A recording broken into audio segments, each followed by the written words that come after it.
Morning, guys. Took on board a couple of things someone said about shorter videos, so I'll keep this as fairly short as I can. Brewer's hat today, Brewer's t-shirt, vest, white painter's jacket because it's kind of cold but not cold enough for a full-on hoodie. I've obviously got my DeWalt fleece inside for if I need to be walking around on a nice little job. It's actually the last painting day before Christmas, and then the next kind of couple of days I've got carpet cleans, which is good. Lots of cancellations, lots of moving around. If you've watched my other videos, you'll know all about that. But at the moment, talking right now, I've got like Wednesday, Thursday, Friday, all fully booked, fully done, ready, and I think one or two cancellations possibly in there if needed. Then I'm sort of signing off for Christmas. So it's quite nice. There's just been a lot of hassle, a lot of playing around, a lot of people just very stressed this year before Christmas. You can see it in people's driving behaviour on the roads. Just it's manic. So I don't get involved in all of that. Kind of got a Christmas plan, presents, etc., etc. It's all kind of, we're there. Gonna have a quieter one this year. Last year was a bit intense. We went to a lot of rubbishy things, but anyway, that's not what this video is about. Gone back to my old glasses because I'm painting a ceiling, so don't want paint spattering on my nice new ones, but here they are, just in case. So anywho, so talking about toxic customers, difficult jobs, spotting signs, and sort of just walking away from some jobs when you need to. Did mention this one very briefly before, but a bit more detail now.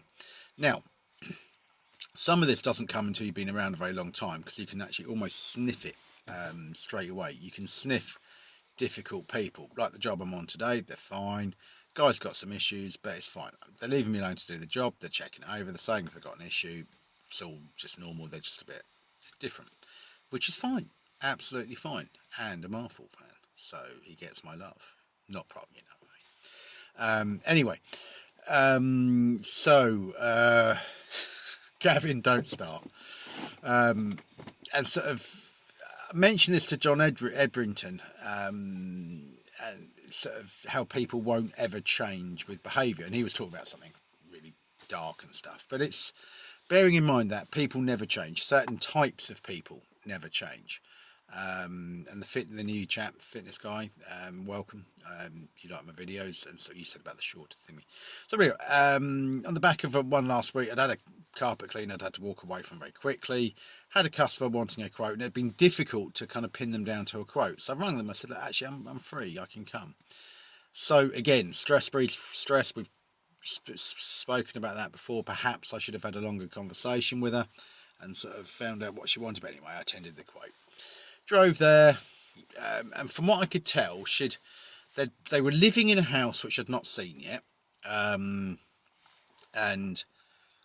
they had just bought a large bungalow in a small market town, not far from, some of these small market towns. So back to the fags, because I'm in the van and it's my van, so I can smoke. Sorry, fitness man, I can't not. So I turned up. Husband had a business apparently employing all these people, etc., etc. Might still had it, but not clear. Anyway, walked into this empty bungalow. They're having builders in, etc., etc. But she had a room that apparently, if they sell their other house quickly, they might need to move into this bungalow very quickly. So they wanted the bedroom just painted out in white, wallpaper off, white, done. So I kind of went through it and I said, look, wallpaper, the whole place is wallpaper, so it looks like they just liked wallpaper. So there's probably no issues underneath, but can I take the wallpaper off, prep up? You want white? I said, look, just use Leyland acrylic durable, hard wearing matte. It's actually really good. I really recommend that. You can get it at B&Q for £45. Get it from Leyland Direct, a couple of other places. Brewers don't do it. They do the Johnston's version or the Albany version, but it's kind of like you're going to be paying an extra 15 quid for the 10 litres. So kind of I said, look, that's a nice simple job really. So put the quote through.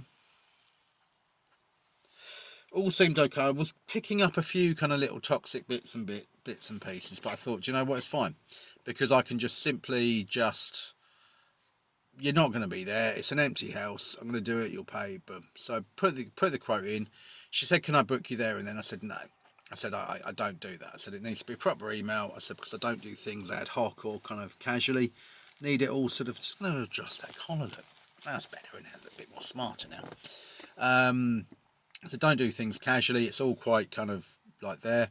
Okay, sent the email. I said, but I said, what I'll do, I'll say that you've asked to book in and give you the dates. So it's the first job of the new year. So it was going to come in, and of course, after this year, I'm all my processes are kind of there and everything. So I thought, right, okay, what I'll do for next year is I'm just going to all the lessons learned from this year and just really sort of harden up on stuff, more deposits, everything, because of all the cancellations. The last 2 or 3 months have been mad, and there's a certain type, and this customer kind of fitted that certain type profile.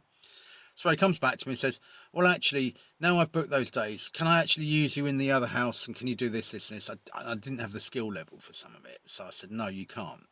And the chap I use who's got that skill level isn't available till February. I can do just painting over that wallpaper that you've asked, but you need to let me know, and I need to get eyes on the job. Send me some pictures, I'll give you a rough idea. Then came back to me saying, "No, no, no, no, okay, we'll stick with what we've got, and we'll just do that for now and concentrate on that." And I'm thinking, great.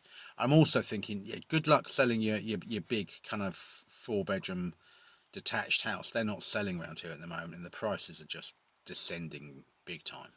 And I watch the property market just because it kind of links into some of the work I do, and kind of I watch a guy called Charlie Moving House, and prices are just going down, and early 2025 is going to be horrible apparently for house. But whether or not it is doesn't, I'll just keep going. Anywho, so she said, "Yeah, we'll carry on with that." I said, "Great." So it's £50 booking deposit to book in. Then the rest of the deposit works out at all all materials and 25% of labour a week before, with the balance on completion. Great. Superb. So anyway, she then messaged me to say, "Oh no, I can't send the booking deposit because I said you can do it by cheque, cash, or bank transfer." Thinking, please don't say cash because I've got to then drive out there. So I'm thinking, if you say cheque, I'll get you to send it to the business centre where I have a mailbox address, and I'll pick it up and pay it by the phone.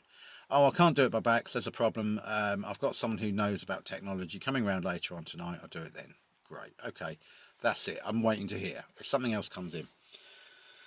Long story short, didn't get it for another 3 days, by which point I'd already booked another job in for the Monday. Could have potentially still fitted her in. But I'm thinking, what? You can't pay a deposit for 3 days. So she paid the deposit. Obviously, I said, "Yeah, I've got your deposit, etc." And basically, I said, "Look, the office, which is kind of really us, isn't it? Really, all of us in the forums and everything, and also, yeah, the office." I said, "Look, if this customer's just taken 3 days to pay a deposit, to pay a booking deposit, the next one's due kind of really New Year's Eve.